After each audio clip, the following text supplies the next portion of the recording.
He was fighting out of his weight class too. Debo got to be like 275. My man's Debo was like, what was his name? Butterbean. My man was The original. Red was like Manny Pacquiao. Come on, that's what I'm talking about. This man Red should have been dead. I mean, but Nate was kind of fighting out of his weight class too. Like Jake Paul low-key looked bigger than him. Well, I mean, that's really hard. Nate's like 5'6". Hello, everybody. Welcome back to the Max and Juan cast. I'm Max. Joining me is your boy Juan, back for week 2, game 2, whatever you want to call it. Let's do games. That way we can keep track and we'll go up to like game 1000, okay? I got you. Before we get into the serious stuff, I had a little quick hypothetical, and we're going to be talking about which knockout was worse, Nate Robinson on Saturday or Red from Friday. I'm taking my boy Nate. You're tripping, dude. Debo was worse. Look, man, the way Nate got knocked out, my man literally got slumped. Like, he literally got slumped. At least Red got up and at least, like, about, 10 seconds? He definitely was down for longer than 10 seconds. It would have been a knockout in a real fight. I mean, airtime, I give it to Red, but impact of the punch, though, just spit, like, the way his legs were. Like, you know what I'm talking about? How they show the replay, you just see all the spit come out. That's how my man's Nate was. Like, it was bad. It was a tough look for my guy, as Max likes to say. Oh, it was extremely tough look for my guy, Nate. Krypton Nate. Well, let me make my case for Debo, right? Or Red. There's nothing worse than watching somebody walk into a wood chipper. Red knew what was going to happen, bro, and he went for it anyway. This man got lifted up off his feet, looked like Air Jordan, got knocked out, and worst of all, bro, he almost got his dad knocked out. What's worse, bro? Come on. Like, you know Debo. Look, just for the sake of the argument, I'm not going to say that Red was fake because it is a movie, but if that was real life, I'm not going to lie. I think I'll give it to Red just because, I mean, the man went, at least a good 4 feet in the air? He was fighting out of his weight class, too. Debo got to be like 275. My man's Debo was like, what was his name? Butterbean. My man was the original. Red was like Manny Pacquiao. Come on, that's what I'm talking about. This man Red should have been dead. I mean, but Nate was kind of fighting out of his weight class too. Like Jake Paul low-key looked bigger than him. Oh, I mean, that's really hard. Nate's like 5'6". I mean, the bottom line is, shout out to Nate. He got knocked out. It's going to be a tough week for my guy. That's all I'm going to say. They probably killed him in all the group chats they got. Oh, my goodness. The internet was killing that man. Hey, oh, my goodness. I never seen so many funny memes in my life. I want to see Jake Paul fight James Johnson, next NBA player. He can bring back the pride to the NBA after that. No, forget an NBA player. I want to see that man box an actual boxer. I want to see, like, since he's in the ring, he's out there, he's training, he's taking it serious. I want to see him at least fight an amateur boxer, and I want to see what he does.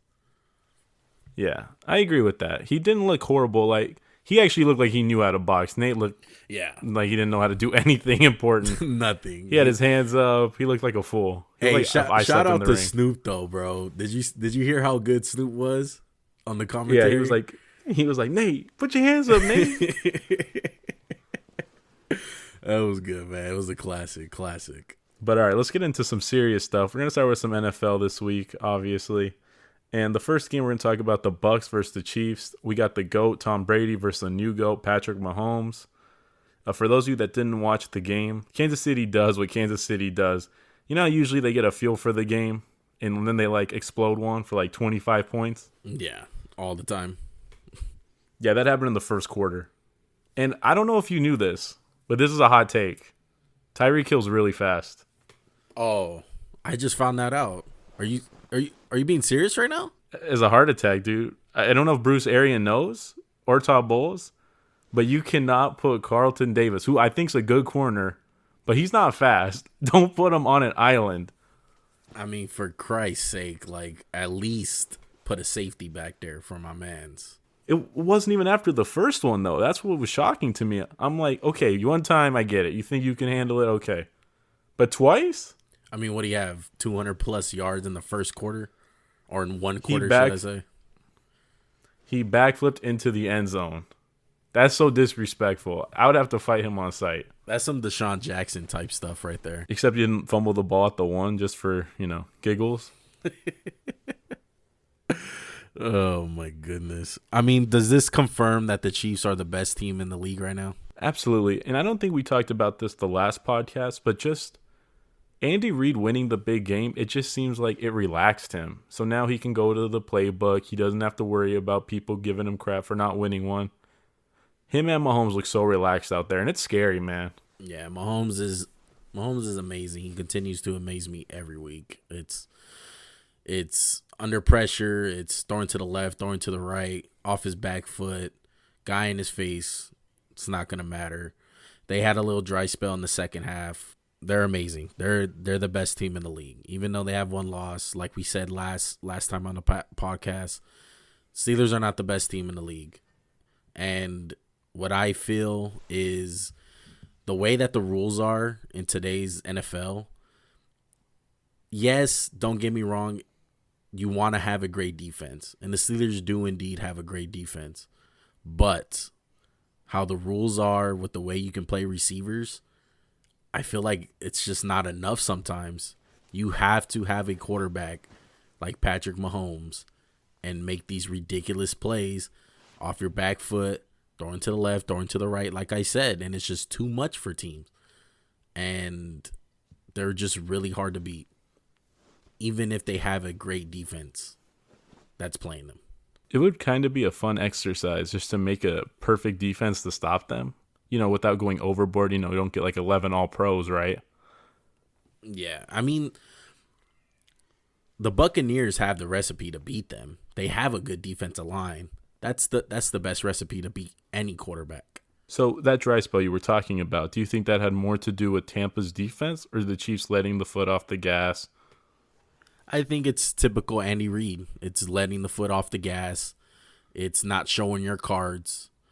It's typical Chiefs. The Chiefs have these quarters or have these halves where they just explode, and whether that's the first quarter, second quarter, third quarter, or fourth quarter, they do it when they have to. And I don't see much as far as throwing up the panic sign and saying, "Hey, they went on this dry spell, like the Bucs found something." No, I don't feel like that at all. The Chiefs are the best team in the league until another team proves me otherwise. Is there anything the offense can do better in your mind? Honestly, the only thing I can think of is try to get the running game a little bit better. But honestly, the O-line, you look at it, it's not outstanding names, but they pass protect pretty well. And that's the thing with the Chiefs. They like to throw the running backs. They like to throw screens. And that's kind of their run game, in a sense. That's them running the ball. They got Tyreek and Mecole Hardman, two of the fastest guys in the NFL. And would you say two of the deadliest guys with the ball in their hands? Yeah, and you can even throw in Sammy Watkins. I'm not the biggest Sammy Watkins fan, but he's pretty good with the ball in his hands. Wouldn't you think? He's okay. I wouldn't say he's on the tier of the other guys, obviously. I don't think you're saying that either. I'm just saying, like, even when they do the jet sweeps and stuff, like, that's part of their run game, and it's scary. You see the whole defense freak out when Tyreek Hill comes in motion. Yeah, it's something you have to play for. Every team, you have to play for it. Just him simply moving to the other side of the field is everyone has to be alert. Everyone has to be on their feet. And the defense has to shift. You have to. You have to react. If there was a wide receiver draft, would you take Tyreek number 1? No, I wouldn't. He would definitely be in the top 3, but I wouldn't take him 1. No. I think there's a case to be made for him going number 1. I agree with you. I don't know if it's 1, but just the fear factor with him is greater than anyone else, because I think DeAndre Hopkins is probably better than him. But I think Tyreek Tyreek strikes fear in the hearts of his enemies more than DeAndre. Most definitely. In a way, you can still game plan against them pretty good. With you've seen Tyreek Hill get locked down at times. There's times where he doesn't really show up. And I'm not necessarily saying like big games. He showed up in big games, but there's been games where he's nowhere really to be found. But he still makes an impact. He's still stretching out the defense. And like I just said earlier, just by him motioning, he's gonna affect the game. He's affecting the run game. He's affecting everything. Yeah, you're right. And honestly, I don't really have much more to say about the Chiefs. I just think it's crazy how Tyreek Hill's number 2 in receiving and Travis Kelce's number 3. If those two guys finish second and third, has that ever happened? We might have to look that up. Yeah, I don't think so. A lot of people want to say wide receiver duo. I mean, just bottom line, just duo in general on an offense. It's pretty amazing with a tight end and a wide receiver like that. And like you said, they still have weapons. They still have Mecole Hardman. They have Sammy Watkins. Me and Max are not the biggest Sammy Watkins fans, but when he's the third best receiver on your team or second, that's still amazing. Oh, absolutely. And their fourth receiver, Demarcus Robinson, I like him a lot, honestly. Yeah, they got receivers everywhere. I mean, part of it is Patrick Mahomes. We do acknowledge that. Part of it is Patrick Mahomes. But Tyreek Hill's a freak, man. He is a freak. It's crazy. Like, those are video game stats, man. It's insane. There's no one like him, honestly. And that's part of there's no one like Mahomes. There's no one like Tyreek Hill. And there's very few people like Travis Kelce. And that's what makes this team so special. But moving on to the other side of the ball, or not other side of the ball, other side of the game, what'd you think of the Bucs? I mean, what is going on with Tom Brady? What is going on? He had 300-plus yards passing, but I feel like he's not driving the ball down the field. I feel like he has all these weapons, and you kind of don't know who to throw it to. Mike Evans is obviously hurt. The play calling is dull at times. They can't get their run game going weekly. It's a problem. To me, what I really kind of came to realize, it was kind of a passing of the torch kind of game. I really do feel like that. I feel like it was a passing to the torch on who's going to run this league. And it's not going to be Brady no more. It's obvious. It's Patrick Mahomes. And with Brady having these problems and him being old as he is, it's concerning. It's very concerning. Absolutely. Honestly, two things stick out to me with the Bucs. For all their talent, their short passing game is not good enough. And they shouldn't be asking Tom Brady to make all these difficult throws. He's not a young guy anymore. He's not Patrick Mahomes. He can't really buy time for himself. Let him dink and dunk and be surgical like he normally is. That's what makes me mad about Tampa. I don't mind Tampa at all, but I want to see a better short pass game. And like you said, get the run game going. They got a sledgehammer and Leonard Fournette. Ronald Jones is pretty good. And sometimes they are hesitant to run the ball. Against the Saints, they ran it, 4 times? That's never going to be enough. Yeah, part of the reason why they were down very early in that game. But I completely agree. I get what you're saying. Yeah, and they do need to run the ball. They need to run the ball a lot better. They have 2 great running backs. I wouldn't say great. They have 2 really good, solid running backs. They have Ronald Jones and Leonard Fournette. That's plenty. That should be plenty to be a really good running team. And the reality of it, I mean, you mentioned Bruce Arians. It takes a long time to, not a long time, but a little while to get used to his offense.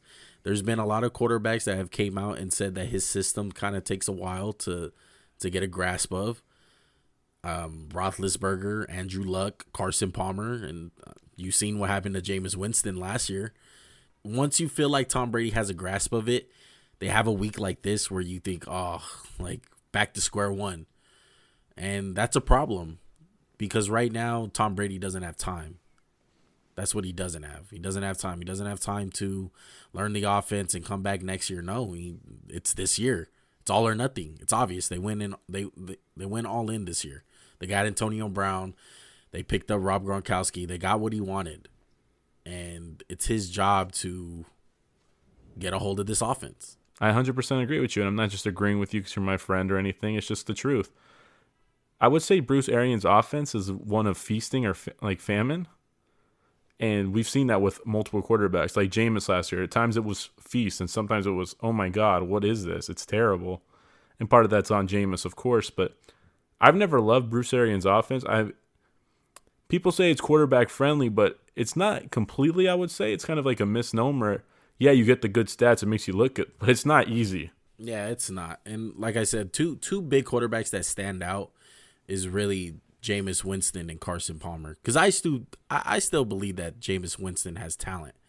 And Carson Palmer did struggle that first year. And as he got a hold of the offense, it's amazing. When it works, it works. I like Bruce Arians as a coach. I like his demeanor. I like the way he leads. And I like his offense. But he doesn't have time right now. He doesn't have time. And I may be sounding really negative. I may sound like I'm a downer on the Bucs. The only reason why I'm going to say this is because of one simple reason. It's because they're in the NFC.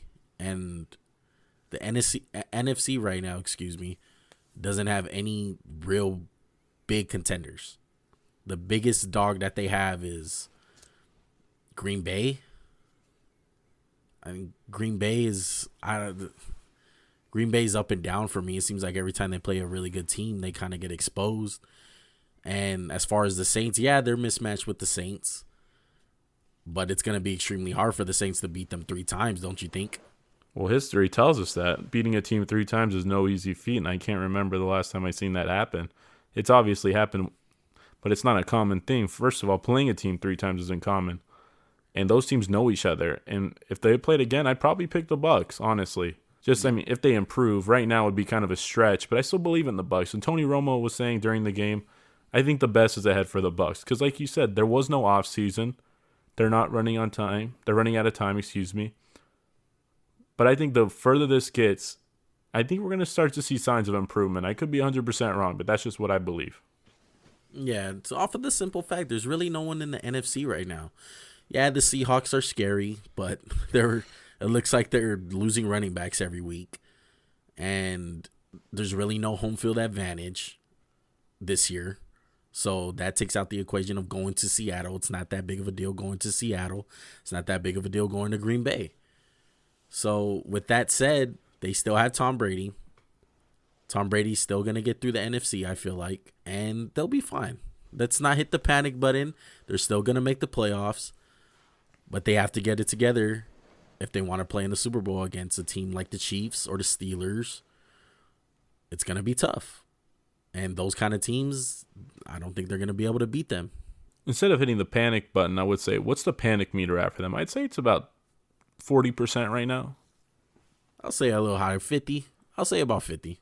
Yeah, it's definitely not as bad as other teams. It's not, we need to win this week.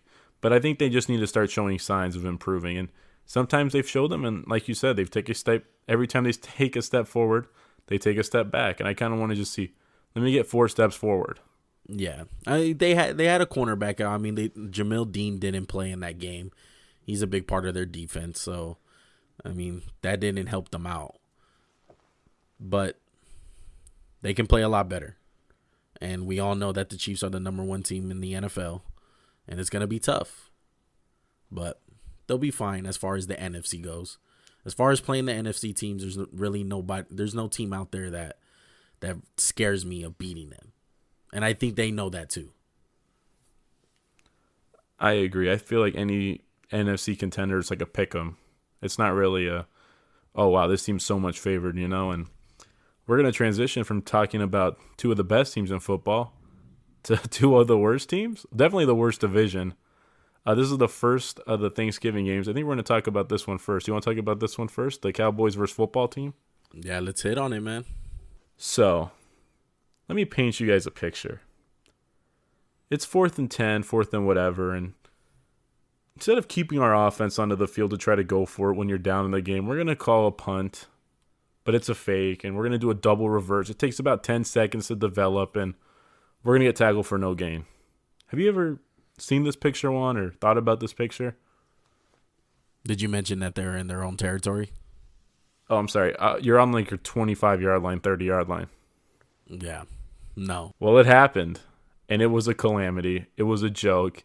And before we get into the game and how we're feeling about the teams, was it worse than the Colts' infamous fake punt? I want to say no.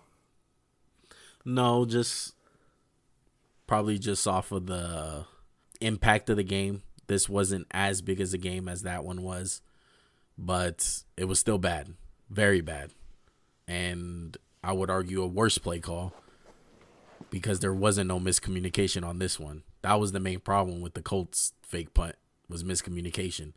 This one was just being idiotic. It was straight up bad coaching, which brings me to my first biggest concern with the Cowboys, and I think everyone else, and the question that everyone should be asking is, should they have hired Mike McCarthy? Absolutely not. My man is used to getting massages on Thursday instead of going to practice, and he should have stayed getting massages on Thursday. This team is too talented to be this poorly coached. I know they lost Dak, but they look like crap with Dak. They still look like crap, and they've just been coached so poorly. That play call, that fake punt was literally the microcosm of their season. It's been bad coaching from day one. I hated the hire when it happened. And they should fire him at the end of the year. I don't think there's any way he keeps his job. What do you think, Juan? I don't think it's one of those situations where, we lost our quarterback. I agree. The biggest difference right now is Dak is not there to bail him out. I think that obviously shows. Dak has been bailing them out when they do get down. But I'm not a fan of Mike McCarthy. And I would agree with you, like I just said, they shouldn't have hired Mike McCarthy. But I look at the other side of it, and at one point, where does the coaching stop being an excuse and you start looking at the players? What, is it going to be the coaches every year? It's Garrett every year? It's Rod Marinelli? It's Mike Nolan? I mean, at some point, when are we going to look at these players that they got and the attitudes that they have? Because that's the reality of it. A lot of these guys on the Cowboys, they have really bad attitudes. And a lot of them really do think they're the shit. And some of them don't play like it at times. For example, I mean, just naming off a couple of guys. You got DeMarcus Lawrence. Is he playing up to his contract? No. Jalen Smith had an amazing year last year. Just got paid. Is he playing up to his contract? No. A guy like Chidobe Awuzie, a guy that they're counting on, that they drafted pretty high in the second round. Is he playing good? No. And then the biggest one of all, Ezekiel Elliott. How's he playing? Is he playing like a Pro Bowler? Is he playing like the guy who got drafted 4th overall? No. So at what point are we going to start pointing at these players and stop making an excuse that it's always the coaching? Now, don't get me wrong. Yes, the coaching does come into it. But for me, it's more of looking at the players. And a lot of the players that they have are not playing up to par at all. Not one bit. I would throw in with those guys you named, I would throw in Amari Cooper. And I know Dak's been out. And I want to bring this back to something you said during the draft. We didn't even have a podcast back then. But when they took CeeDee Lamb, the first thing you said was, I think he's a hell of a player, but I don't understand. What's the identity of this football team? Are we going to be a team that airs it out 40 times a game? Are we going to be a team that grounds and pounds with Ezekiel Elliott and let our defense, control it? And I think there's an identity crisis on this team, along with, like you said, players not living up to their contracts. And I agree with every player you named. They're not living up to it. Jalen Smith, I still think he's good. I don't think they should cut him after this year. I feel like he's just been put in a bad situation with the defense. But this team's terrible. And there's blame on both sides. So I agree with you on that. There's blame on both sides. But, and I'm just gonna say this before anyone else gets on us for not mentioning this. Yeah, they do have injuries. They don't have Tyron Smith. They don't have a lot of guys on their offensive line. We understand that. But when you're getting beat by a team like Washington, who do they have? Who's on their line? Who's their running back? I mean, for Christ's sake, they have a guy who hasn't played in 2.5 years at quarterback, who was a third string guy to start the season, playing. What's their excuse?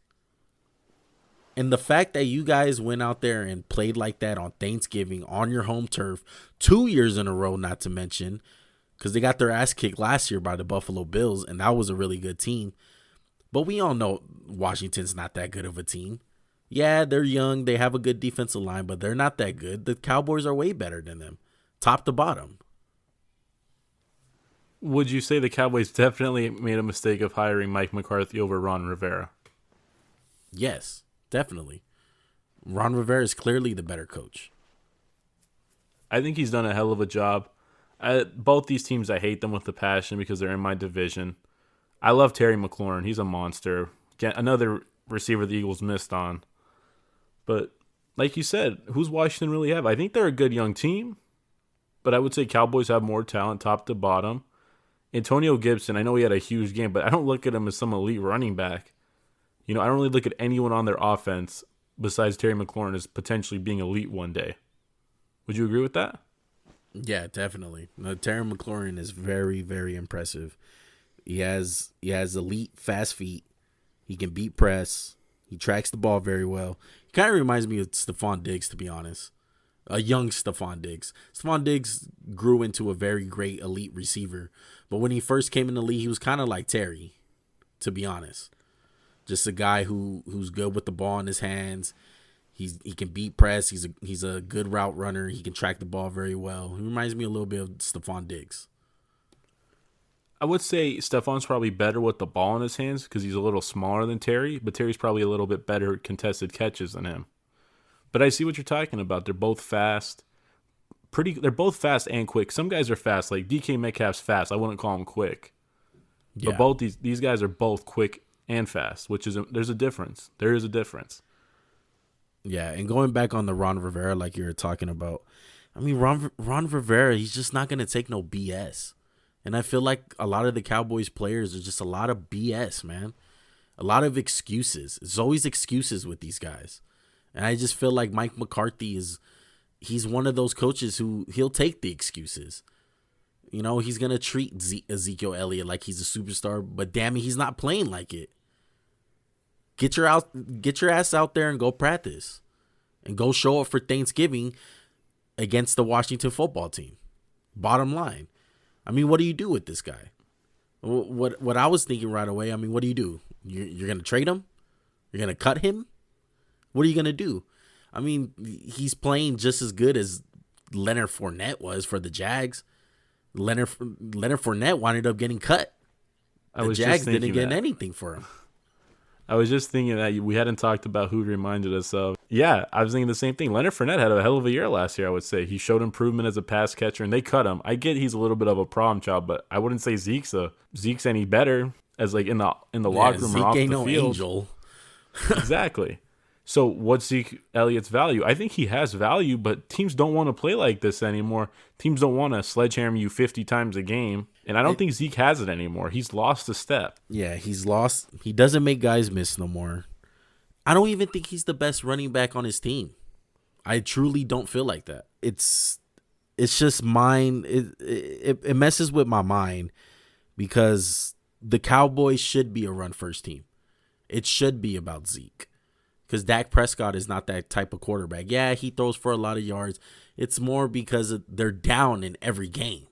But they should be a run-first team. They spent a fourth overall pick on this guy. They paid him before Dak. They paid him before Amari Cooper. He should be the guy you build around. You're paying this running back this money. Build around him. Be a run-first team. Bottom line. I would say when Zeke first entered the league, he was a powerful back, but I wouldn't say he was Derrick Henry who's going to just run over you.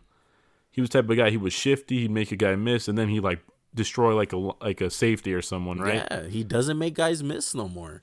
That's one thing I look at for running backs. If you're not making guys miss, you're not valuable. You're not good. You're not elite. Because there's a lot of decent running backs out there who don't make guys miss, and they're just guys on teams. They're just guys who get the ball. Like Antonio Gibson. Yeah, he'll have a couple of good plays, but consistently, he doesn't make guys miss. The guys who get paid make guys miss. Dalvin Cook leads the league in missed tackles. That's an elite back. All the elite backs have one thing in common. They make guys miss one way or another. Or they have a lot of yards after contact, like Derrick Henry.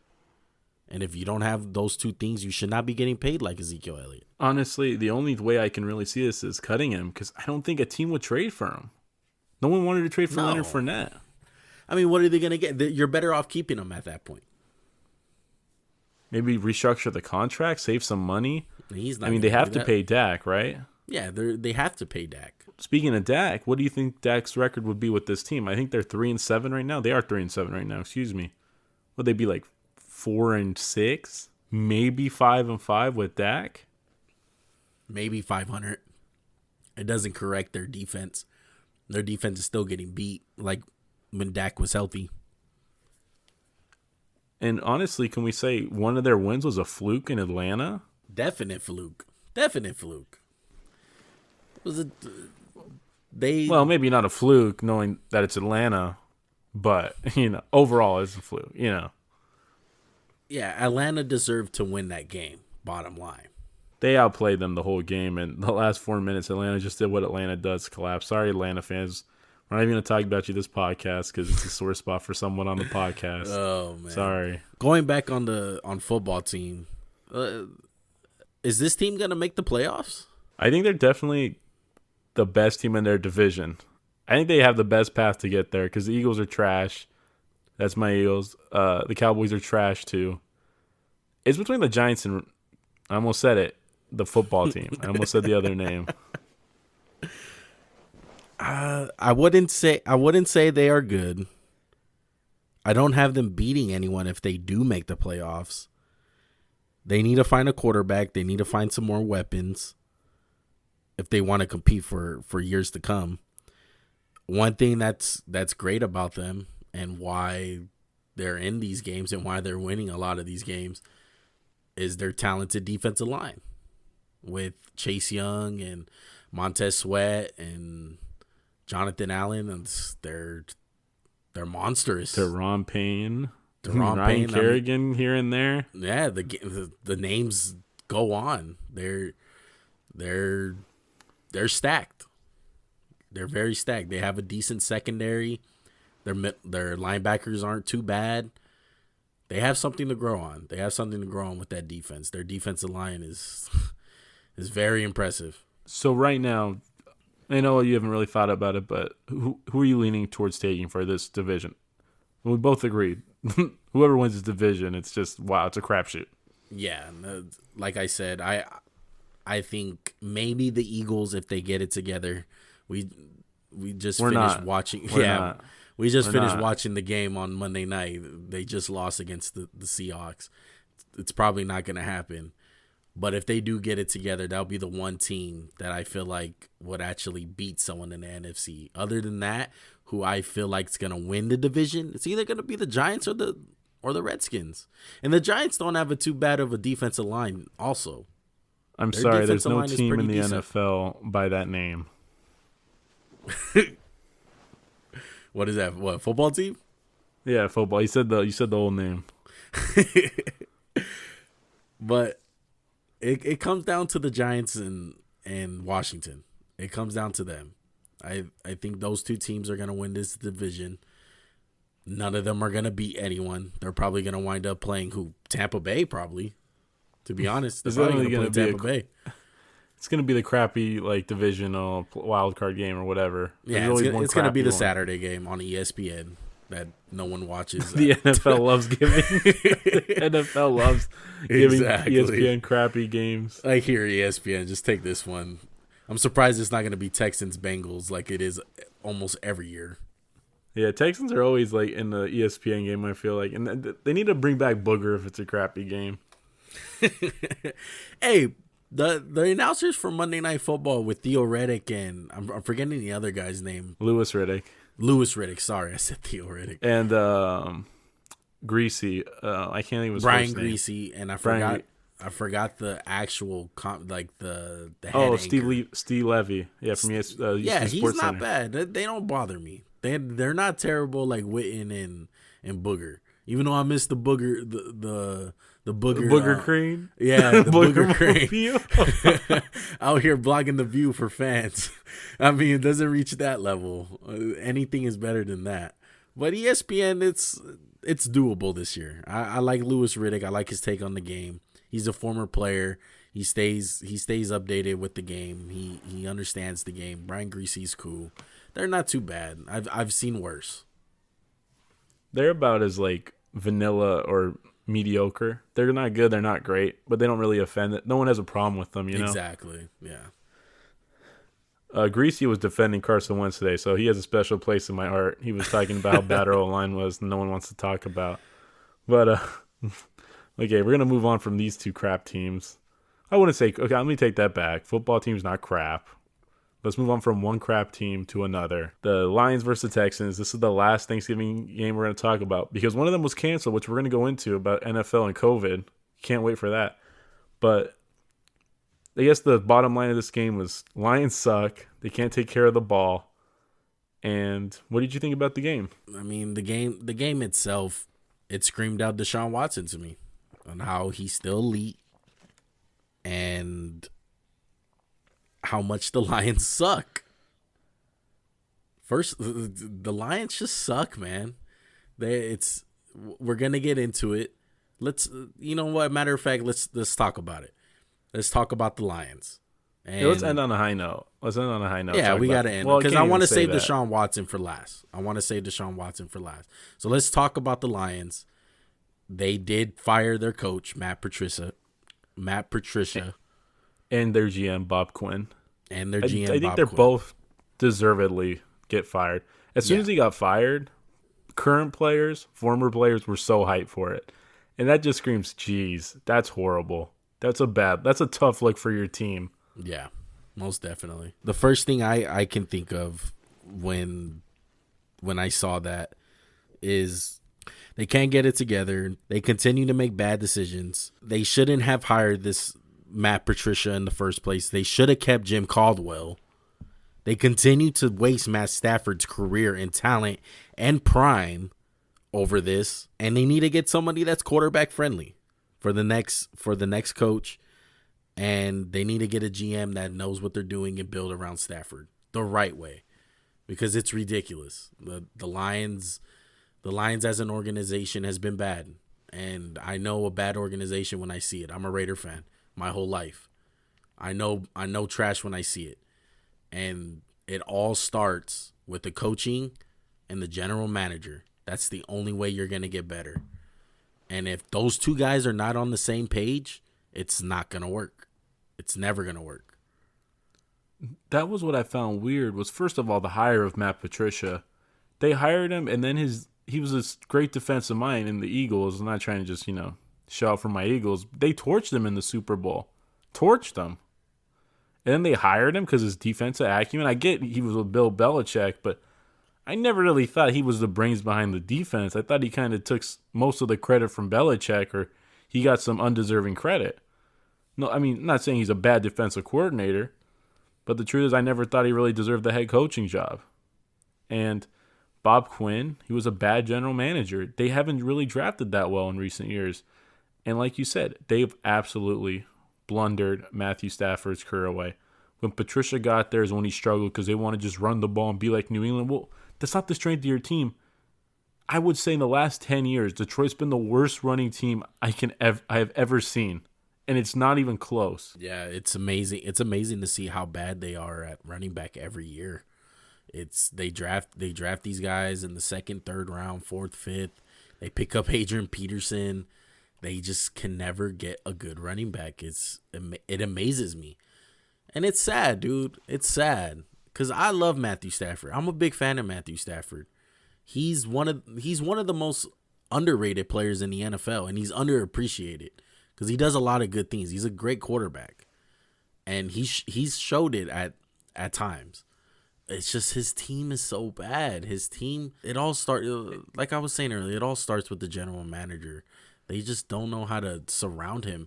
Like, they got lucky. They got lucky with Kenny Golladay. Kenny Golladay wasn't even a high draft pick. He wasn't a high free agent. They got blessed with Kenny Golladay. It's not like they signed him like Marvin Jones. And Kenny Golladay is their best receiver since Calvin Johnson. And it's it honestly goes back to Calvin Johnson, them not knowing how to build the team. Back then, it was just Calvin and Matthew Stafford. They've never built the team the right way. I honestly thought they made a mistake firing Jim Caldwell. I thought he got railroaded out of there. They were a solid team. I thought they overperformed every year they did good because they're not a good roster. They haven't been a good roster in how long? 30 years? I would never have said Calvin's teams were that good a roster. They had like a good D line here and there. Name an elite player besides Stafford on their team right now. In the last 3 years, Darius Slay, maybe. I love Darius Slay, but I'm not even convinced he's like elite. I think he's really good. Nobody. They haven't had anybody. They haven't drafted well, like you said, and they've had high draft picks. They waste them on guys like Eric Ebron. Man, I loved me some Eric Ebron, boy, back in the day. But yeah, he's a bad draft pick, and that's really fine. And that's fine. It's not even the fact that they drafted Eric Ebron. It's the fact that they drafted a tight end. Why a tight end? You're gonna draft the tight end, and I believe he went top 10. I think he was 10. 10. To me, if you draft the tight end at 10, he has to be the best tight end in the last 15, 20 years. And if he was that good, he would have went probably earlier. But he wasn't. He's a good NFL player. That's it. He had questions coming out about his hands, and those questions were like, I would say they were right. He's never had great hands. He's always struggled with drops. And just I love T.J. Hawkinson, but that's another draft pick on another tight end. And it's not like their offense has ever been so predicated on the like tight end, like it's George Kittle or something, you know. And it's kind of funny to think about all the best tight ends of the last 10 years.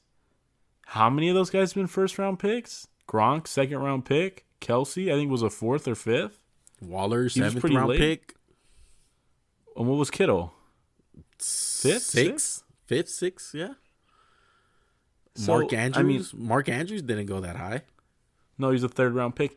And you know what? Like O.J. Howard, I loved him coming out, and I was saying this guy's an amazing prospect. I honestly said I would take him pretty high in the draft, but clearly we were wrong about him. Yeah, and the history's not good. That's where analytics come in. That's where your GM comes in. I'm not a big fan of analytics, but sometimes they make sense like that. How about we look on how many tight ends have hit in the first round? You know, let's try to do our job to the best capable possible way. And honestly, think back about the last 10 drafts or so. How many tight ends have really hit?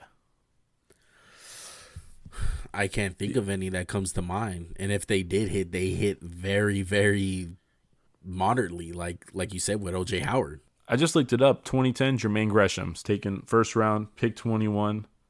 Gronk's picked like 20 picks later. Yeah, let's just try to look at the first round picks, because our main point is you can find a tight end after the first round. Don't spend your draft pick on a tight end. So Jermaine Gresham, he's not great. Longevity, yeah, he's been good, but he's not anywhere near a first round talent. Yeah, you don't pick a guy top 10 or in the first round to be a serviceable starter. You want them to make an impact. And Jermaine Gresham was a good player, but first round pick, I don't know if he's worth it. Exactly. Who else you got in there? 2011, I didn't see any tight ends picked in the first round, but second round, Kyle Rudolph came off the board. And again, impact player at a time. At one point, Kyle Rudolph was an impact player. And it wasn't like he was an early second round pick, late second round pick. That's a win in my book. Mm-hmm. In 2012, there were no tight ends taken in the first round, but the first one off the board was Kobe Fleener at pick 34. Not good.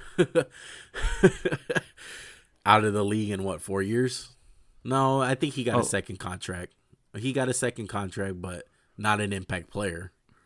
It was a bad contract, and the Colts picked Dwayne Allen a couple picks after him, and I'd say Dwayne Allen was better than him. Yeah, definitely, arguably way better. In 2013, there was a 21st pick, Tyler Eifert taken, and that guy I felt could have been special. He had some really bad injury luck, but again, it doesn't look good picking a tight end pretty high. I'm pretty sure that all the good GMs out there look at that. And we're two average Joes, and we're looking at, hey, let's see how many tight ends have worked out in the last 10 years in the first round. And a logical person is going to say, hey, they don't really turn out that good. It looks like you can get a lot of these guys in the second round and under. They don't seem to get that. Why don't you get a defensive player that can impact your defense?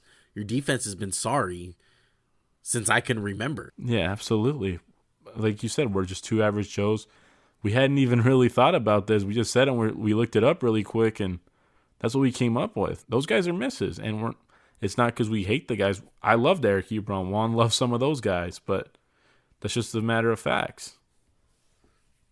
Yeah, and it's sad, dude. It's sad because, like I said, I feel for Matthew Stafford. He's a great quarterback, and it needs to be known more. He needs to be on a good team. They need to get it together.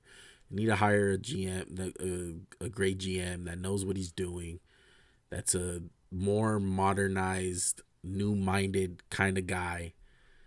And they need to hire a coach that's quarterback friendly. And that brings me to the question of who do you think they should hire? I feel like the top guy is going to be Eric Bieniemy from Kansas City. I don't know if teams are going to be able to get him away from Kansas City. If I were him, I wouldn't go to the Lions. I wouldn't go to like a team that was a bad situation, right? I'm trying to think who else is out there who'd be a good coach. I mean, the first name that came to mind was Lincoln Riley. If they want to go that route. I just don't think he's going to leave unless it's for Dallas, because I'd rather coach at Oklahoma than Detroit Lions right now, you know? Yeah. And it comes down to how much he likes Matthew Stafford. I feel like Stafford's it's an kinda at the enticing end. job. It's an enticing job with Matthew Stafford. People are going to want to go. That's going to be the main factor of going there. It's going to be, well, we're going to have Matthew Stafford. And how much do we believe in this guy? And I think a lot of GMs and coaches out there, they know that Matthew Stafford is good. So it's going to be somewhat of a wanted place. It's a big job. Yeah, it has a lot of cleanup to do. But Matthew Stafford is definitely a positive in there on why a guy will come there. You don't have to draft the quarterback. You got Matthew Stafford under contract. Granted, he is a little on the older side. That's the only thing I could say is a negative about Matthew Stafford. But maybe you could say, hey, this isn't even my guy. Let's go out there and get somebody, you know? And you can get something for Stafford if a guy does want to come in and do that, but I don't think you should. I think they should stick with Stafford, whoever does get that job. Oh, absolutely. Teams would want him. I bet the Colts would take him over Phillip Rivers in a heartbeat. Yeah, no doubt. This is the last piece of bad news involving the Texans and the Lions. Will Fuller has been suspended 6 games, and so is Bradley Roby for tested positive for PEDs. What are your initial reactions? We hadn't even prepared to talk about this. We just saw it was breaking news right now. Tough situation. I don't really. On their part, they didn't really do their homework. They didn't do their due diligence and trying to find out what's really in the stuff that they're taking, because that's all that it comes down to. A trainer here, a trainer there. Hey, take this supplement. It'll make you faster. It'll make you stronger. It'll make you play longer. This and that. And guys need to do their jobs and know what the heck is in that stuff. And that's what happened. It wound up being something that the NFL banned.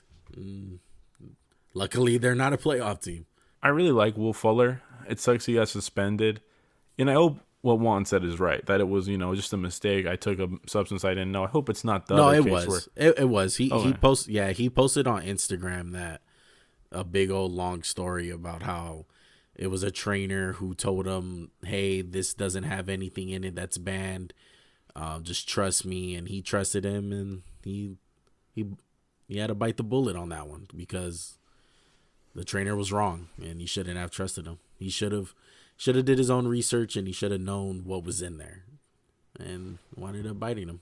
It sucks. Will Fuller's one of the best young receivers in football, one of the best deep threats, and Bradley Roby, he's a solid corner, but like you said, they're not a playoff team. And honestly, if I were Houston, I would try to make a push for the playoffs because they don't have a first or second round pick, and you have Deshaun Watson, so I would make a push. And we're probably going to come back to this in another time, just about what to do with Houston, but they're in a really complicated situation of, do we win? Do we tank? We never think to tank. But they're in a weird place due to Bill O'Brien's great management of their cap and draft picks. That's sarcasm. I'll give you that because compared to what Bob Quinn did compared to Bill O'Brien is on a whole nother level. But he did do something that was great, and he drafted a guy named Deshaun Watson, who is freaking amazing. And I'm so glad that he's had this little stretch of games. In the last 6 games, he's thrown 14 touchdowns, 0 interceptions. So he's been on fire lately. They've had a tough schedule. Come on. They started off playing Kansas City opening day. They had to play Baltimore. They played Pittsburgh. They beat Jacksonville. They had to play Tennessee, who they lost to. They played Green Bay, who they lost to. They beat the Jags. They lost against Cleveland, who's a playoff team. And then they've just mustered up two straight wins against New England and Detroit, who are teams that they should be able to beat. And it comes back to Deshaun Watson proving that he's elite. He's super elite, man. And I want to get this off my chest because I know there's a lot of people who want to crown Kyler Murray and want to say, hey, Kyler Murray is the best young quarterback. And yeah, he's number one offense, all of that. Rushing yards, fantasy point getter, and all that. I get it. He's great, man. I love Kyler Murray. But it's way too early to put him better than Deshaun Watson. Deshaun Watson is amazing, dude. A lot of people want to forget about Deshaun Watson and forget that he has a bad GM, he has a bad defense, and he doesn't really have that many great weapons around him. I mean, he has Will Fuller. That's about it. Kenny Stills just got cut. Randall Cobb is a wash. They don't really have anyone. Their tight end is a no-name. Their running back, who's David Johnson, who's probably one of the worst trades in NFL history for DeAndre Hopkins, who's washed. His offensive line is terrible ever since he's got there. And the guy still winds up getting it done. He made the playoffs last year. He's shown what he can do. He's obviously really good, man. He's a top 10 quarterback in my book. And he's better than Kyler Murray right now. I don't care how bad his team is. I don't care if he doesn't make the playoffs and Kyler Murray does. He's better than Kyler Murray right now. Honestly, I was going to talk, but one just kept going and going and going. I don't want to interrupt him. Everything you said was right. I got some hot takes. One, Bill O'Brien did not do a good job drafting Deshaun Watson because, who wouldn't do that unless your name's Ryan Pace and you work for the Bears? Shout out Mitchell Trubisky. Kyle Shanahan did pass on him. That's true. I was wanted to make a joke about the Bears. But Kyle Shanahan passed up on Patrick Mahomes too. But that's besides the point. Go on. I just wanted to throw some shade at my boy Ryan Pace and the Bears organization. And I love how every time Mitchell Trubisky's on the field, they have to mention that. My second hot take is I think Bill O'Brien had an affair with the guy who schedules games in the NFL. Because the NFL wanted to screw them the first, 5 weeks? Yeah, with the Chiefs opening Baltimore. I think they played Baltimore, right? Yeah, they played, like I said, KC, Baltimore, Pittsburgh, Minnesota. Those are the first teams that they started off with. Like you said, this team's success is so predicated on Deshaun Watson. It's not fair. He shouldn't be asked to do all that he does. And like you said, people forget about him because why? His team's not good. So how can he be so good of a quarterback if he's on a bad team, right? Yeah, and just if you put the GOAT Tom Brady on this Houston Texans team, he's gonna die. Yeah, he can't move. He's gonna be running for his life. He can't move. And we're just talking about just a year. I mean, last year people were on Deshaun Watson all over the place, and people tend to forget about him within 1 year just because the guy started off 0-4, and they fired their GM. It doesn't matter. He's still a great quarterback. He's still top 10. I'm with you 100%. I think Kyler was nipping on his heels a little bit, but I think Kyler's not as perfect as we like to give him credit for. Yeah, he's definitely showing it right now. He's having a little wall. To be honest, his team's not as good too. Even though they're a sneaky good team, they've had some good wins this year. His team is not good either. They don't really have that good of a defense. But they're better than the Texans right now. And they're in a way better situation with their draft capital. Kyler's in a mini slump, emphasis on the mini, because he's, a munchkin. Yeah, definitely. The teams are starting to figure him out. Teams are starting to learn his tendencies and learn their offense. It's amazing, man, because I don't know where they are this week after this week, but I know going into that Seattle game, they were the number 1 rushing team. And that's insane to me because Cliff Kingsbury, when he first got there, his run game, the way that they run the ball, I mean, they're in shotgun every play. So their run game is not I formation, ISO, a man on a man, hat on a hat type of run. And just because of Kyler Murray and how special he is and how much he's running the ball, they're number 1 in rushing. And Kenyon Drake is decent. Kenyon Drake has been getting it done for them. But I feel like teams have been figuring them out. And it comes back to people have to pump the brakes on this guy. Kyler Murray's amazing. I still think he's going to be good. But let's just pump the brakes a little bit. He's still in his second year. There's still guys that are better than him. And that's Deshaun Watson. Just to put this in layman's terms, their run game, if you guys have ever played Madden, go to the shotgun and call inside zone. That's half their run game. And the other half is outside zone. Yeah, exactly. Minus the Kyler keepers. I'm just saying to the running back. That's their run game. It's very similar to the Eagles' run game. I hate it. It's terrible. Sometimes I really wish they would get under center and just – I feel every team could get under center a little more, honestly. Yeah. It's like Baltimore brought it back last year. John Gruden's obviously always had it since he's came back. But I feel like Baltimore really started that last year with running the ball old school and hat on a hat, I formation, up the gut, type of runs where smash mouth football. Yeah, smash mouth football. And to be honest, a lot of defensive coordinators forgot how to play against it. Really, the only team that was disciplined against the run was New England.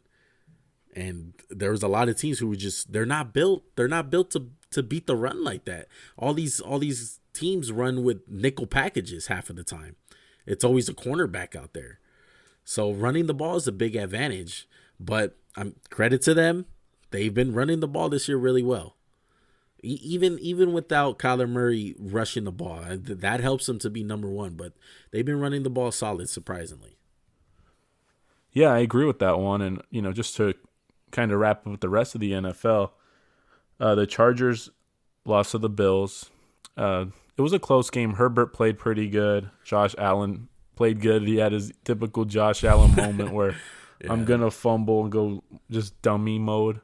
Bills are good. I actually like how they in the both. Driver's seat. I like Josh Allen. I think he's improved a lot. He's always been my boy since Wyoming. We'll see in the playoffs. He played good last year in the playoffs, but whatever. I'm not gonna bring up old stuff. The Giants beat the Cincinnati Bengals, and sorry, Bengal fans, this year is gonna be bad. And I just hope it's not next year without Burrow. Daniel Jones got hurt. He did get hurt. I forgot about that. I don't think that's a killer to the to the Giants season because it's not like Daniel Jones is Peyton Manning in his prime or something, but it sucks. Daniel Jones is solid. I don't think he's a bust. I think he deserves another year. Yeah. He needs to learn how to hang on to that ball. Kind of like Derek Carr today against the Atlanta Falcons. All right, you can cover that game. What happened? I have no idea, man. I was shocked. I don't know what happened. We couldn't get the run game going, and Atlanta came out and punched us in the mouth and didn't stop. We got beat up like Nate Robinson, bro. Straight up. We got knocked. We got knocked the hell out on the floor like Nate Robinson. Atlanta Falcons were Jake Paul and the Raiders were Nate Robinson, and we got beat the hell up. Straight up. And if they lose against the Jets, it's well, don't tease things we're going to talk about later. But I will say it seemed like last week kind of had a hangover effect on you guys. That's all I'm going to say. You covered it enough. Yeah. The Panthers beat the Vikings. And really quick, let me preference this really quick. We don't watch every game from start to finish. I wish we could. I wish we had that time. But we always have Red Zone on. I have 2 games on my laptop, a Red Zone on the TV. So I'm constantly watching games. And one's the same exact way. This Panthers and Vikings game was insane. Yeah, it was interesting. It was a really good game. Panthers choked. I'm sorry to say. They should have won the game. I thought when Chad Beebe muffed the punt, it was over. Yeah. But somehow the Vikings came back. Kirk Cousins, Dalvin Cook did their thing. And Dalvin Cook's so good. I know he didn't have a huge stat line. He only had 60 yards, but he's a hell of a player, man. Completely agree. Second best running back to Derrick Henry, who beat the hell out of the Colts this week also. Oh, my gosh. He had 114 rushing yards in the first half with 3 touchdowns. Hey, Colts, I don't know if you knew this.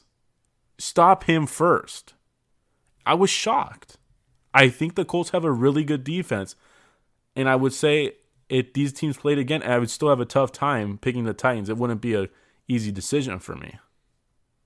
No, a big part of that was because DeForest Buckner didn't play. That's a big part of their defense.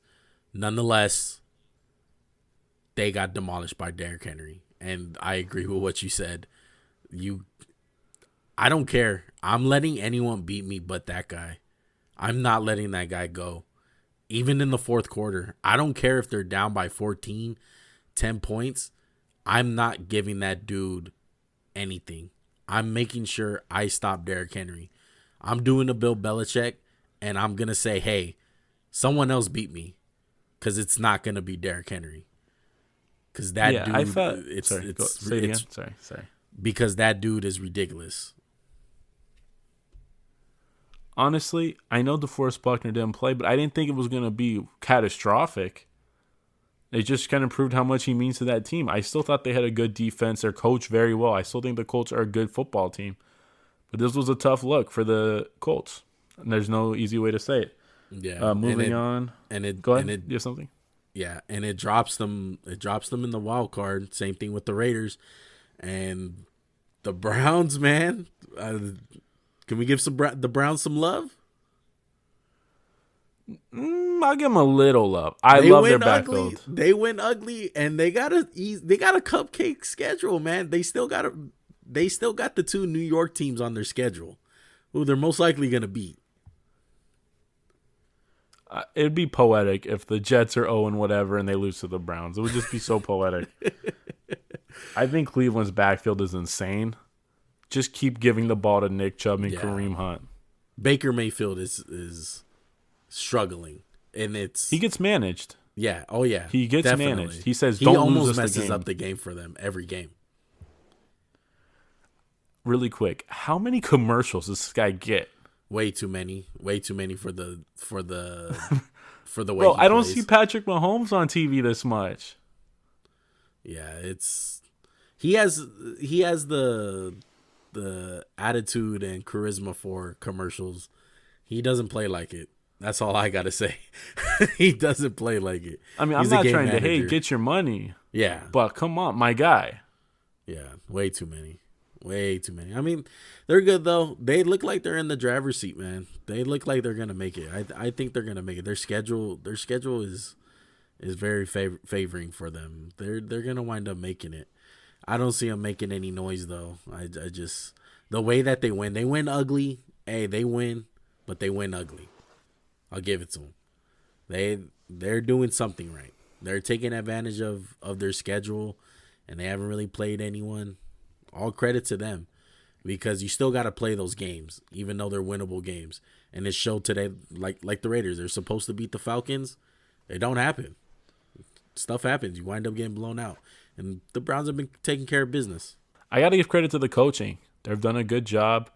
They didn't even have Myles Garrett this game, and he's a monster, so he's going to help them. Moving on, they got a big game next week. We're going to talk about it later in the week. And we kind of teased this earlier about Kyler Murray, but they lost to the Patriots. They should have won that game. There was some bad reffing down the stretch, but Bill Belichick coached the hell of a game. Cam Newton threw for, I think, 110 yards or whatever it was, and they won. I don't know how happy New England fans are with Cam, but what were your thoughts? Again, pump the brakes on Kyler Murray. And I completely agree with what you said. Bill Belichick still shows why he's still a great coach with or without Tom Brady. And they're a running team just like the Browns. They're going to win ugly, and they're going to concentrate on their defense getting stops and getting some turnovers, and that's how they win. They get it done, and they have a shot. They're right in the mix with the AFC playoff picture looking like it is, how the Colts and the Raiders losing. The Patriots, it's not far-fetched for them making the playoffs still, especially if they bring in that 8th seed. Oh, and real quick, I was wrong. Cam Newton didn't throw for 100 yards. He threw for 84 yards, and they won the game. Yeah. And like you were saying, they're not dead. They're not dead at all, and I'd be scared to play them if they sneak into the playoffs. Moving on to another game in the division, the Jets versus the Dolphins. Shocker, the Jets lose again. Tua didn't play because he had a hurt thumb. It was cool to see Fitzmagic. Dolphins are sneaky good too, and the Jets are the Jets. They're going to get the first pick and mess it up. They're going to take, I don't know, an edge rusher or something dumb. But, I mean, there's not really much to say about this game. You got anything? No. Nah. I want to see the Dolphins play against somebody really good. I'm looking forward to that Raiders and Dolphins game later on down in the year. It's going to be a big game. But the Jets, let's see if they get a win. See if they can get a win. Because, like you said, they're close, but no cigar. Yeah, I like the Dolphins a lot, honestly. And you've been on them for 2 years saying they're not as bad as people think, and they've proved it this year. And Brian Flores is a hell of a coach. There's really not much more to say. Yeah, the real guy who the Lions picked the wrong guy, Brian Flores. That's the guy who was around the defense a little bit more than Matt Patricia. Definitely. Next, we're just go 49ers, Rams. Niners keep their season alive. I can't believe it. There's a Niner fan, me and one both know, who low-key called this one. I don't want to give him too much credit because it go to his head, but the Rams choked. Jared Goff played bad. As he has been all year. No, but he plays for LA, man. He's a great quarterback. Look at all those yards he throws to. When Cooper Kupp runs for 80 yards, and I wasn't giving him my dad. He's like, man, Goff's good. I'm like, no, he's not really that good. He's like, why? I'm like, well, look. Jimmy Garoppolo did this in a game earlier. I'm not just saying that to shame Jimmy G. He threw for negative 80 air yards. So he's throwing the ball behind the line of scrimmage, and the receivers get the rack. Doesn't make you a good quarterback. And that's what Goff's been benefiting from since he took over with Sean McVay. Yeah, he's the Rams. It's just Jared Goff. They're great. They're great. Their defense is great. I like their receivers. I like Kupp. I like Woods. I like their running backs. Their offensive line is decent. It's good enough. Sean McVay. I like Sean McVay. He's a great, innovative coach. He knows what he's doing, and he makes Goff look really good at times. But Goff is the problem, and it showed today against the 49ers. When they can't run the ball, the Rams aren't as good a team. And they had to rely on Goff, and he crapped the bed. There's no other way to put it. He didn't play good the whole game. The Niners kept their season alive, and the Rams really could have taken a strong hold of this division. And they kind of choked it away. And now it's anyone's division still. Yeah. Seattle's in the driver's seat, but it's not close to being over. And the Niners got a lot of their guys back. we can't talk about the game and not mention Deebo Samuel. He was amazing. Oh, he's a monster with the ball in his hands, man. Yeah. He's a good receiver. Another receiver. Oh God, it makes me sick to watch all the Eagles not take receivers. It was a close game until the end. Niners kicked the game-winning field goal. Unlike the Sunday night primetime game with Mitchell Trubisky, risk it for the biscuit, as one used to say when he was a prospect. the Trubisky man. I had some stock left in Mitchell Trubisky before the game. I can't sell that stock anymore. He's terrible. It's not just him though. Matt Nagy's terrible. The Bears' offense is just horrible, man. It's so bad. Aaron Rodgers was pinpoint accurate. It was put on a clinic. It wasn't even. I thought Jordan Love should have played a little more than he did. Honestly, I was like, come on, I want to see some Jordan Love. No, the Chicago Bears, what is that, 5 straight now? They dropped 5 straight. Nick Foles. What did they start off? 5-0. 5-0. And me and you were like, this is the worst team. They're not good at all. By far, they were the worst 5-0 team out there. They were big phonies. Definition of big phonies. Because they're not that good. Their defense is not elite. They're good. They still have Khalil Mack. They have Eddie Jackson. They got guys on their defense, but their offense it's terrible. It's hard to watch. Nick Foles is not the answer. Trubisky's not the answer. They can't find a running back. Allen Robinson can't catch everything. They're a big old mess. They're a big mess. You know, they could learn a lesson about not taking tight ends or having a team full of tight ends. But honestly, the one thing I'll say is all the hate Mitchell Trubisky gets, Nick Foles did not get near the amount of hate he got. And I do feel bad for Trubisky a little bit because he's been blamed for this team for so long, and it's not him. It's really not him completely. He's part of the problem, but this team has many problems, and I just feel bad for him a little bit. I don't. I really don't. He's not that good. He got overdrafted. They shouldn't have picked him. Yeah, I agree. Matt Nagy is confusing me at times because I really do think he's a good play caller. He knows what he's doing. It's just I don't think he has the pieces what he wants to do fit. He doesn't have the pieces to do what he wants to do. And none of them fit. And it's hard to watch. It's really hard to watch. Absolutely. Speaking of things that are hard to watch, my Philadelphia Eagles just put on an offensive clinic against the Seahawks. We got 17 points, 8 of them coming in garbage time when the game was over. And I don't know if you saw the play where Travis Fulgham end zone. It's like 30 seconds left to throw a Hail Mary. He tips it to Richard Rodgers, and that was 80 of Carson Wentz passing yards in that one drive. It was so bad. Yeah, we're terrible. Tough luck for all my bettors out there. Oh yeah. Oh my God, 6.5. Some guy lost like $500,000. Yeah. Oof. It was tough to watch. Oh man, I feel sorry for you, man. It's tough to watch. It's just confusing. It's confusing to see Carson Wentz play like this. A lot of it is his mechanics are wrong, but what is this, his 5th year? It's just odd that it's looking this bad. It's a combination of him. It's a combination of Doug Peterson's play calling. Your guys' defense is not that good. The combination with injuries. I thought our defense played great tonight. It wasn't them. It wasn't on them. We do 2 stupid things on defense a game. Like, stop leaving Darius Slay on an island with DK Metcalf. Man. Stephon Gilmore couldn't stop him. Jim Schwartz, my guy. And we're just undisciplined. I mean, that's what it comes down to. I don't want to spend extra time on the Eagles because they're my team, but just to build off what you were saying, it's a combination of Carson Wentz is under constant pressure, and Seattle can't even rush the passer like that.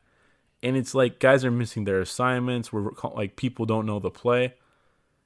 And there's no playmakers on the outside. You've experienced a team with no explosiveness. It's tough.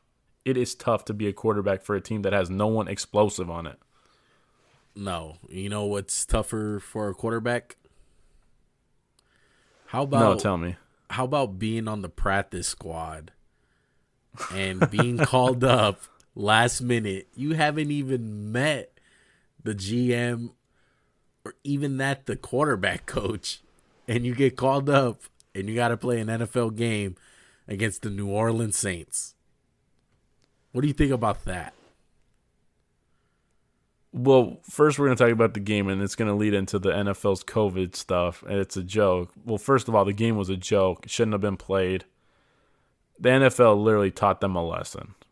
Was like, you know what? Your quarterbacks did something wrong, which I agree. They should have wore the mask, social distance, but the Titans had similar behavior earlier in the year, and they just didn't get, the punishment. But honestly, the game was tough to watch. It was horrible on Broncos offense. Man. Taysom Hill wasn't that good. 1 for 8. It was just a crap game. 1 for 8, 1 pass completed, bro.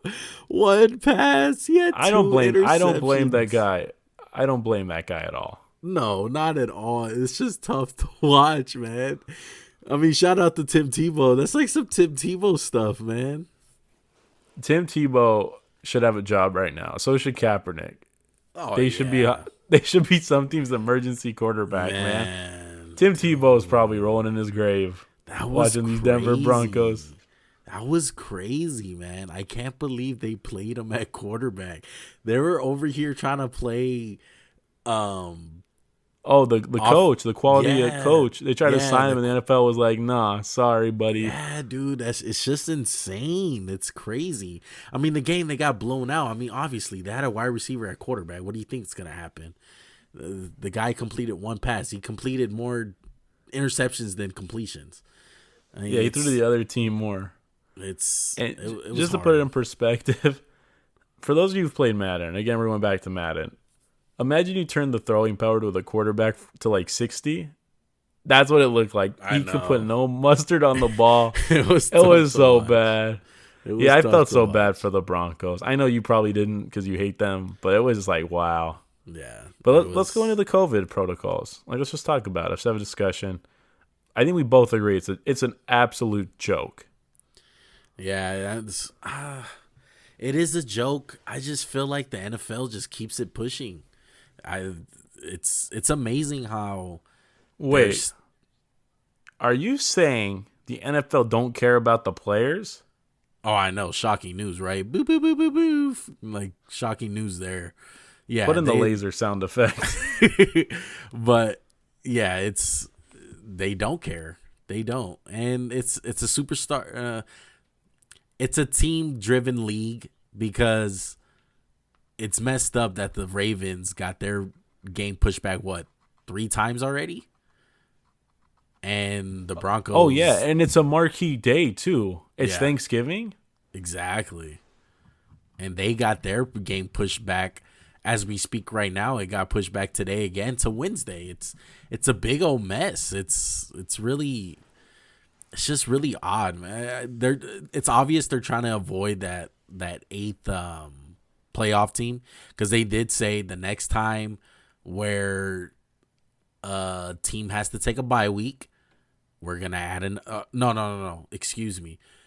They even said if it comes down to a team not being able to play a game because of COVID, and the team already had their bye week, they're going to add another playoff team, and they're trying to avoid that, which I don't know why. Not even the 8th playoff team. It's just more of, why not? What's the big deal about the Super Bowl being in March or later on in February? What's the big deal? Oh, exactly. It's not like we have fans coming. Oh, we have to push back all these reservations. There's not going to be fans. So what's the difference? Have 2 more weeks. Add another week to the season. Add 2 byes for the guys. They'll be fine. They'd love it. Why the urge to keep pushing these guys and endanger people? Oh, yeah, because they don't care. They don't care. Yeah, they're a big businessman. They're just going to keep it pushing. That's what they're doing. They're just keeping it pushing. They're going to do whatever it takes to finish this season. It's really stupid to watch, honestly. It's really dumb. It's dumb. I feel bad for the Broncos. And it's kind of pisses me off about the Titans. They were worse than these guys. But since they did it early in the year, it was no big deal. Oh, it's all good. Yeah, they got lucky that it was in the beginning of the year. Honestly, that's really all I have to say. If there's something you'd like to add, go for it. I just think it's a joke. The NFL proves itself to not care about its players. And they've had times where they could rewrite the narrative about that, but they don't care. They're just like, yeah, that's who we are. Yeah, they don't care. It's just like them scheduling a Thursday night game and saying, "No, you're gonna play, man. I don't care if your body has been through a simulation of a car crash. You're gonna have to play in 3 days." You know, it's crazy. So you're not a fan of Thursday night football? Not for the players. As a fan, I love it. I love that we have games on Wednesday and Thursday and Monday. I love it, but looking at it from the player's perspective, hell no, man. He's like I said, it's a simulation of getting in a car crash, dude. It's nowhere near enough time to recover your body. Oh, I agree. I think Richard Sherman had a big gripe with him. That's when he tore his Achilles, was on a Thursday night game, if memory serves me right. Yeah, I wish correct. they could find a way to have the Thursday night game, because I love it. I love it as a fan. They should have the Thursday night game for teams coming off a bye. And then they play on Sunday. So they get 2 extra days after the Thursday night game. That'd be the only way they should do it, because it sucks to play Sunday then Thursday. Yeah. And Especially it's not like the them. Thursday night games are ever good. They're usually crappy. They've been pretty good the last 2 years, but that's because Fox has bought it, and I'm pretty sure they have a new deal with Amazon Prime, and all the games are on Amazon Prime. So they've been making an effort to make sure that the games are good on Thursday. And like we said earlier, it seems like they give all the crappy games to ESPN on Monday Night Football, because Monday Night Football is not the same. The Monday Night Football games are terrible. The best one they've had recently was what? Tampa Bay Rams? That wasn't that great a game. Yeah, it wasn't. I mean, come on. When you got the Jets and the Patriots playing, it's kind of like, man, what a game. Stop making that. Stop. I don't want to see the Eagles play the Giants on Monday night. I don't want to see the Jaguars take on the Texans. And they always have, like, I don't know, they'll take like the Bengals and they'll play the Jets or the Giants. It's like, woof, jeez. Like, come on, man. No. Well, all right, Max. You want to call this podcast? I want to call it a successful podcast. Yeah, definitely. It was a good one. We had some good topics, some good conversations, some great jokes. Yeah, the Nate Robinson, my guy. That was a tough. Man. Yeah, I mean, after this podcast, I'm gonna be reenacting that in my bed. So I'm ready. Definitely. But I want to thank you guys for joining us again. We appreciate all the love and support that anyone gives us. Me and Max love doing this, and we're so happy to be doing it. And we try our best every week to give you guys the best content. And with that said, you guys can follow us on Spotify at Max and Juan Cast. Follow us on Twitter at Max_Juan Cast. And give us a rating on Apple Podcasts at Max and Juan Cast. Go ahead and give us a rating, comment down below. Follow us on YouTube at Max and Juan Cast. We're everywhere, man. We're just trying to make content. We're just trying to do what we love to do, and that's talk sports. And can I say this? Hit that like button and smash, just absolutely obliterate the subscribe button on YouTube. Yes. As all please the YouTubers reenact love Jake to say. Paul. Reenact Jake Paul on the like button. I actually heard those were the last 3 words he said. He said like, comment, subscribe. I seen that one. That's so bad. I love the internet will forever be undefeated. All right, then. Any last words, Max? No, I just thank you guys, man. Thank you, Juan.